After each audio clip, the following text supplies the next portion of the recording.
mindahin sahabat itu, tiba-tiba itu sudah dalam keadaan sholat. Berapa kali Nabi melakukan begitu tiba-tiba itu? Berapa gerakan, kalau bahasa gerakan itu banyak banget Pak. Mindahin satu orang saja ke belakang. Belakang ini bukan zona kita, jadi lebih sulit. Mendingan ke depan, kalau ke depan lebih mudah, satu kali itu bisa Pak. Tapi kalau ke belakang susah, 2 kali Pak. Tapi kenapa di tengah aturannya nggak boleh melakukan sunnah, maka diajarkan cara teknisnya ke belakang begitu. Tapi masalahnya dengan begitu berarti ada gerakan yang banyak. Belum lagi datang sahabat yang satu ya. Terus kemudian sama Nabi didorong, ditembakkan di belakang Nabi. Itu udah berapa kali gerakan? Itu menunjukkan bahwasanya Rasul sendiri yang melakukan gerakan di luar gerakan sholat karena diperlukan. Kecuali kalau tidak diperlukan, kita lagi sholat gerak-gerak sendiri tanpa ada keperluan, itu merusak sholat juga. Bagaimana Allah? Jadi dari satu keterangan tersebut bisa dipahami, diambil kesimpulan bagaimana atau pemahamannya itu beragam sampai seperti itu. Dari mulai soal saf, aturan saf, posisi imam, posisi makmum, bagaimana aturan membuat formasi barisan berjamaah. Bagaimana Allah? Karena dalam hadis tersebut dikisahkannya satu jenis, yang laki-laki saja Rasul dengan 2 sahabat yang sejenis. Bagaimana Allah? Maka tentu membutuhkan keterangan lain. Kalau terkait dengan mereka sholat berjamaah yang berkumpul antara laki dengan perempuan. Dan dijelaskan dalam hadis yang sudah lewat dari Anas bin Malik misalnya, bahwa kata Anas, aku sholat bersama anak yatim. Berarti 2 laki-laki makmumnya bagaimana? Itu sholat bersama Rasul, kata Anas. Aku sholat bersama Nabi dan seorang anak yatim laki-laki. Wa umi dan ibuku Ummu Sulaim khalfana, dan Ummu Sulaim itu di belakang kami.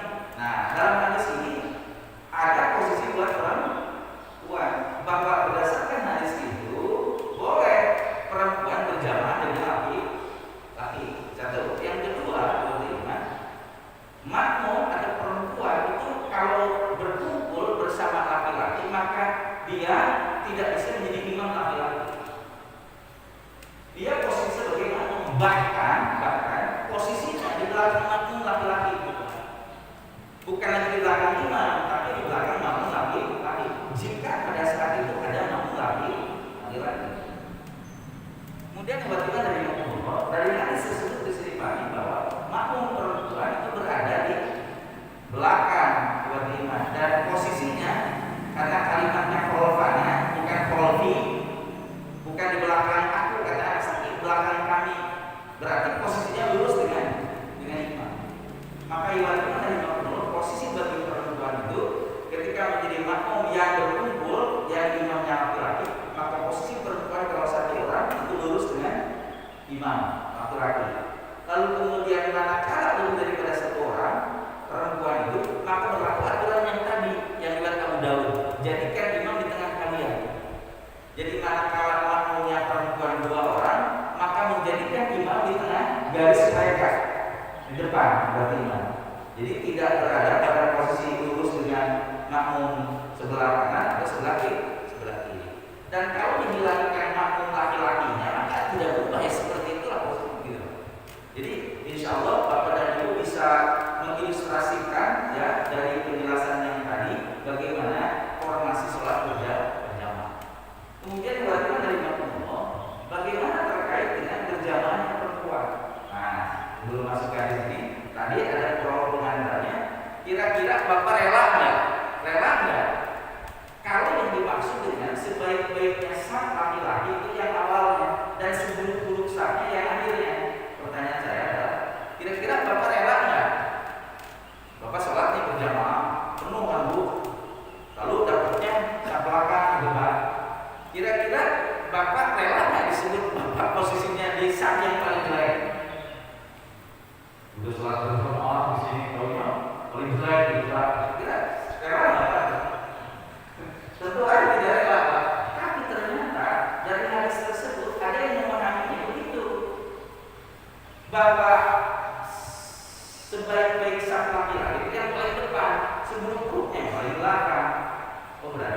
berjamaah, adalah sholat berjamaah juga. Tapi safnya paling belakang itu paling jelek gitu kan. Tentu gak terima kan sholat itu. Yang aneh adalah orang sholat Jumat selalu nyarinya saf yang paling belakang gitu kan. Jadi jeleknya itu dicari gitu kan maksudnya. Jadi jeleknya itu dicari kan gitu ya, bukan nyari yang baik gitu kan. Termasuk juga lima, kalau masih saf, oh berarti kalau begitu saf laki-laki itu 1, 2, 3, 4. Nah, sebaik-baik saf perempuan itu yang aneh. Berarti logikanya kalau untuk perempuan saf itu 1, 2, 3, sebenarnya. Pertanyaannya apa begitu memahami ayat itu gitu maksudnya? Karena terkait nanti dengan saf berjamaah perempuan. Kalau saf pertama perempuan itu karena yang sebaik-baiknya paling belakang, berarti saf pertama perempuan itu yang paling belakang. Berarti imam gimana? Jadi paham? Serius ya? Saya tidak membahas kalau itu salah atau tidak. Maksud saya, kalau memahami hadis itu begitu, kira-kira efektif nggak sholat berjamaah kayak gitu? Jadi imam perempuan itu berjejer berada di tengah saf dan posisi saf pertamanya di belakang. Jadi berarti saf keduanya di mana? Di depan saf pertama, dan berarti imamnya di mana? Di belakang makmum. Bisa dipahami Pak? Di belakang makmum saf kedua gitu maksud saya. Coba kalau kemudian barisannya ada 5. Oh, efektif tidak kira-kira sholat berjamaah gitu Pak? Itu maksudnya. Nah ini sebagai sebuah pertanyaan ya, supaya nanti dijawab oleh para guru kita, kira-kira hadis itu begitu pemahamannya gitu Pak. Nah kalau kita memahami hadis begini, itu hadis terkait dengan sholat berjamaah laki dengan perempuan, bukan laki-laki dengan laki-laki, perempuan dengan perempuan, bukan. Itu hadis menjelaskan tentang berjamaah laki dengan perempuan, bahwa sebaik-baiknya saf laki-laki itu yang paling depan, maksudnya dia di depan perempuan, dan seburuk-buruknya saf laki-laki yang di belakang perempuan. Jadi mana? Sebaik-baiknya saf perempuan itu yang di belakang laki-laki, dan seburuk-buruknya saf perempuan yang di depan laki-laki. Itu maksudnya Pak. Jadi apa? Kan ada tuh di mana? Di Inggris di mana? Imamnya itu perempuan, gitu Pak. Sholat Jumat tapi imamnya perempuan, wakilnya perempuan Pak, makmumnya laki-laki gitu. Itu menyalahikan Pak. Nah jadi pengertian hadis yang tadi itu seperti itu, bukan membandingkan saf perempuan saja dengan saf perempuan atau laki-laki dengan laki-laki, bukan, tapi itu saf berjamaah laki perempuan, bahwa ketika berkumpul begitu maka saf perempuan itu di belakang laki-laki. Jika perempuan berada di depan laki-laki, maka itu ada saf yang paling buruk. Bisa dipahami Pak? Makanya ketika ada masjid atau musola misalnya itu yang dibuat hijabnya itu di samping Pak, jadi samping-samping nih, laki-laki di sini, perempuan di sana gitu Pak. Nah itu saf yang paling buruk disebutnya buat perempuan Pak, gitu Pak. Bahkan kalau disengaja begitu berarti saf buruk juga bagi laki-laki gitu, karena dia sejajar. Bagaimana dengan umum? Lalu kemudian bagaimana terkait dengan aturan bagi perempuan itu sholat berjamaah? Di antara hadis yang dijadikan dalil oleh para ulama, bahwasanya perempuan itu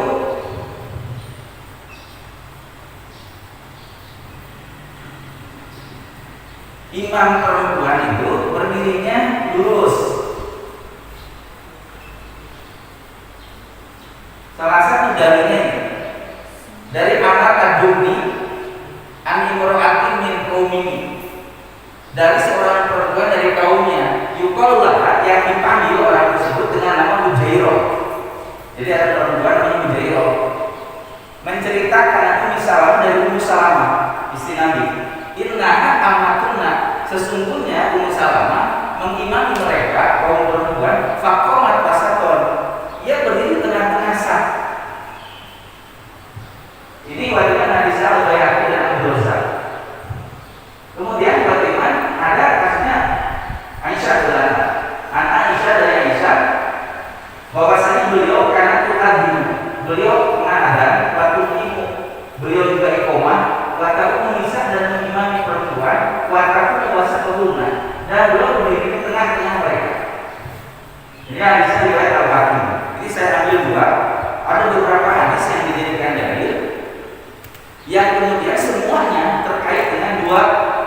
ini, yakni Ummu Salamah dan Aisyah, yang semuanya menjelaskan bahwa mereka pernah mengimami kaum perempuan dan mereka berdirinya di tengah saf. Bagaimana Imam Umar? Misalnya hadis yang atas, para ulama riwayat iman itu mengkritisi hadis ini karena ada rawi atau informasi hadis namanya Hujairah. Dan para ulama menjelaskan bahwa Hujairah itu seseorang yang tidak dikenal dalam urusan hadis, disebutnya majhul, orang yang tidak dikenal identitasnya. Nah, karena itu maka para ulama yang tidak sepandangan, mereka menolak hadis ini dijadikan dalil berjamaahnya perempuan, khususnya imam perempuan itu saja, karena alasannya hadisnya dhaif, hadisnya lemah. Kelemahannya terletak pada ada rawi informan hadis, riwayat wartawan hadis yang tidak dikenal. Jadi mana? Namanya Hujairah. Gitu Pak. Itu alasan dari para ulama yang menolak keterangan hadis ini. Yang kedua, misalnya dari Aisyah radhiyallahu, ini ada beberapa keterangan rawinya yang kemudian dipersoalkan. Salah satunya ada Lais namanya.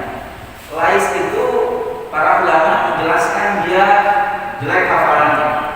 Jadi dalam urusan ilmu hadis, kalau ada rawi wartawan hadis yang sempurna hafalannya, maka disebutnya hadis sahih. Kalau kurang sedikit riwayat kurang hafalan, disebutnya hasan, masih boleh diterima. Tapi ada jelek hafalan, kalau jelek hafalan maka dhaif, itu hadisnya lemah, ditolak oleh para ulama. Ada pula riwayat di hadis itu rawi yang justru oleh para ulama diperbincangkan karena orangnya suka memutarbalikkan sanad. Misalnya harusnya hadisnya mursal, terputus sanadnya, dia sambungin ke Rasul bahwa ini dinisbatkan kepada Rasul, ini nyampe ke Rasul, padahal tidak. Jadi manipulasi namanya. Jadi hadis-hadis yang menjelaskan, nanti kalau Bapak Ibu menemukan artikel tentang itu, semua hadis yang menjelaskan tentang posisi imam perempuan itu beda dengan laki-laki, yakni sejajar dengan saf, yakni di saf pertama, tidak ada keterangan hadis yang sahih. Semua hadis yang disajikan itu tidak terlepas dari kelemahan, dari kedhaifan. Karena demikian maka bisa dipahami bahwa saf imam perempuan dalam berjamaah perempuan itu tidak berbeda dengan saf laki-laki. Karena tidak ada dalil yang sahih dan sahih yang menunjukkan kekhususan terkait dengan imam perempuan. Kalaupun ada keterangan hadis-hadisnya dhaif, hadis-hadisnya lemah, yang kemudian itu menjadi pertimbangan bagi para ulama, berarti tidak bisa diyakini atau diragukan bahwa itu contoh dari Rasul atau dari istri-istrinya. Karena itu imam perempuan sama dengan laki-laki. Nah, terus ada orang berkata, wah, nggak bisa begitu dong. Kenapa nggak bisa begitu? Itu kan perempuan. Masa perempuan dia sendirian dulu? Kan perempuan harus ada temannya gitu. Oke, kalau alasan itu alasan logikanya. Ini sekarang sholat. Ini makmum imam perempuan. Di sini makmum. Kata mereka, si imam ini perempuan harus dilindungi. Jadi nggak boleh nyemplung sendiri, nggak boleh gitu Pak. Nah, pertanyaannya adalah itu yang disamping kanan samping kiri siapa? Perempuan juga. Jadi imamnya dijaga, tapi makmumnya kagak, padahal perempuan juga. Maksud saya logikanya nggak masuk di maksudnya. Nggak bisa diterima argumentasi begitu.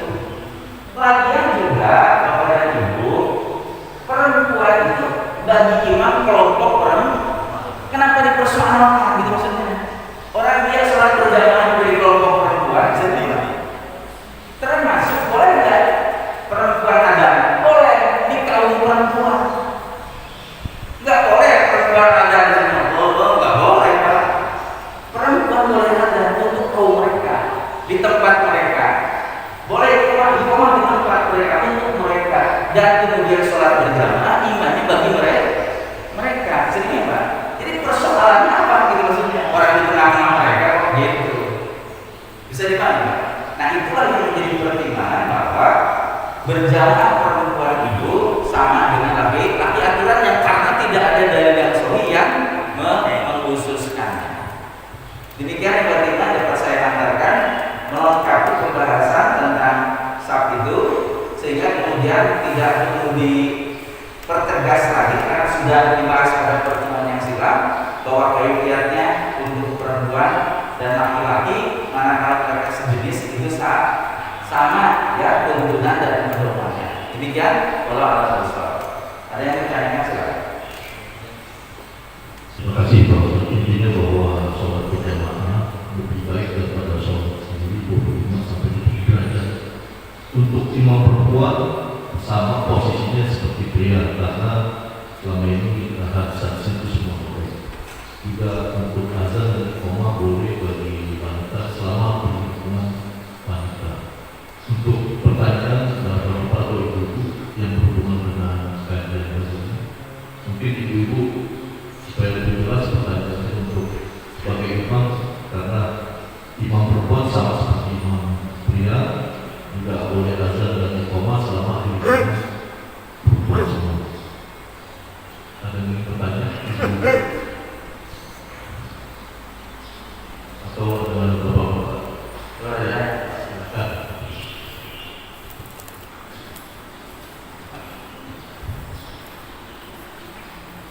Bismillahirrahmanirrahim. Assalamualaikum warahmatullahi wabarakatuh. Waalaikumsalam. Ketika kita sholat berjamaah antara makmum laki-laki dan perempuan kan berbeda.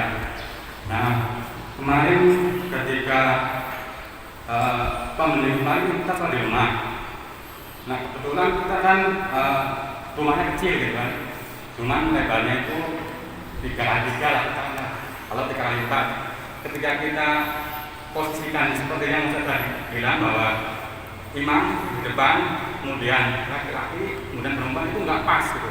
Artinya yang belakang itu mentok. Nah, saya akalin jadi ketika kita berada di imam jadi imam itu laki-laki itu kita agak geser dikit ke belakang, biar perempuan itu nggak mentok ke tembok belakang gitu. Karena kalau misalnya kita satu imam di depan, terus laki-lakinya di belakang kan yang ke belakang bagian. Gimana Pak?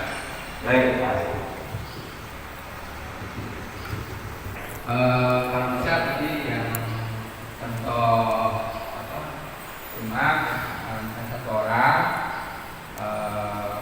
kan tadinya dia nggak tahu kan digeser ya, digeser jadi sampingnya gitu.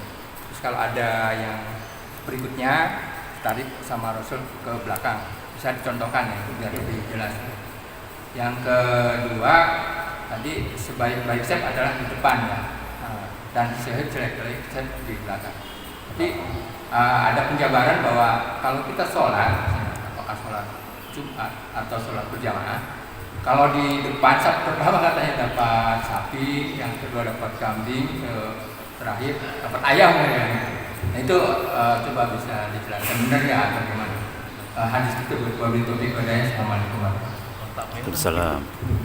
Dalam situasi dan kondisi yang masyarakat, yang ada kesulitan, tidur, maka diberikan kemudahan untuk melaksanakan perintah. Kalau bapak masih belum baik sih pak, ya masih bisa ada celah atau kemudian ada jarak. Bapak berangkat sama istri naik mobil bis, kan bapak di sini, yang gitu pak. Nah, terus mau sholat, kan nggak mungkin ngusir penumpang, pak. Jadi bapak sholatnya seperti apa adanya. Bapak imamnya, istri sebagai makmumnya. Ditakdir anak-anak di belakang, kasih tahu kalau berjamaah. Ini jalankan, kasih contoh, gitu pak. Dalam posisi itu sholatnya itu pak, gitu. Karena untuk berdiri ya susah juga, nanti mulai berjalan kepada kecuali akrobatik, gitu ya.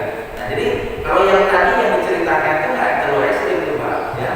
Jadi ketika di bis itu seperti itu maka berdiri seperti apa adanya akan Nabi lakukan sekemampuan kalian. Jadi nggak? Makanya tadi di samping itu menjadi kunci. Pak, kunci itu nggak gede pak, kunci itu kecil. Tapi kemudian ketika pintu dibuka, maka semua yang ada di situ akan bisa diketahui. Bisa dibilang itu pentingnya punya kunci. Karena bisa jadi masyarakat kita kesulitan kita beragam. Nah, tapi semua kesulitan itu dijawab dengan satu kunci. Jadi yang disampaikan bapak itu kasus di rumah. Bisa jadi ada kasus lain, pak. Nah, bagaimana cara menyelesaikannya? Kuncinya tadi kata Rasulullah, apabila aku melintas kepadamu, maka lakukan sekemampuan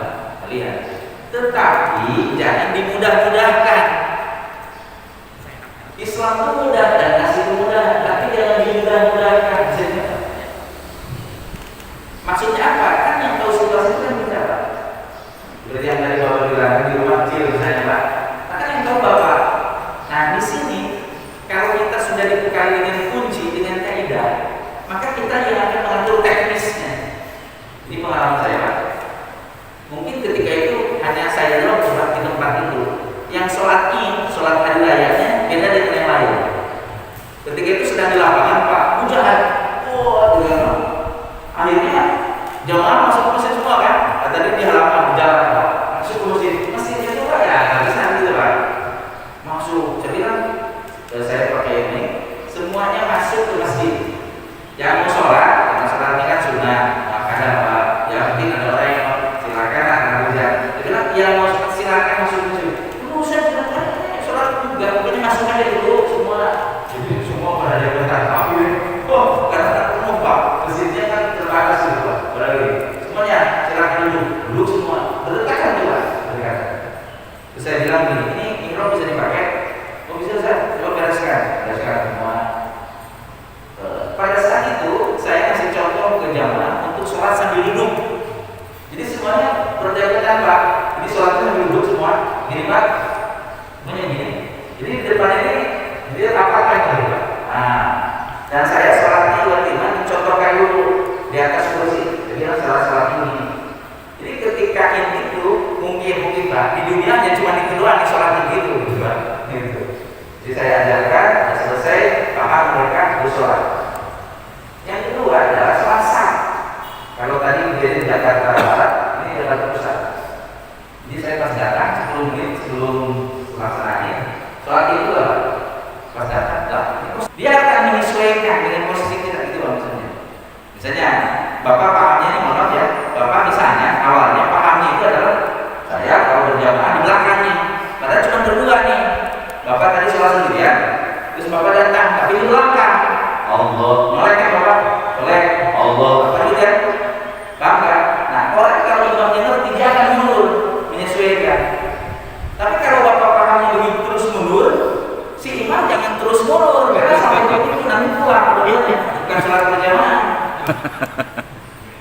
Kalau cuma berdua. Iya, kalau cuma berdua, ada orang nih biasanya pikirannya itu pemahamannya bahwa sholat berjamaah itu di belakang. Yang paling pokok imam tahu bahwa kita mau ikut sholat berjamaah itu pokoknya. Jadi gimana, Pak? Kalau sudah sejajar begini, masih dicoba begini, nggak usah. Kata imam itu gue tahu.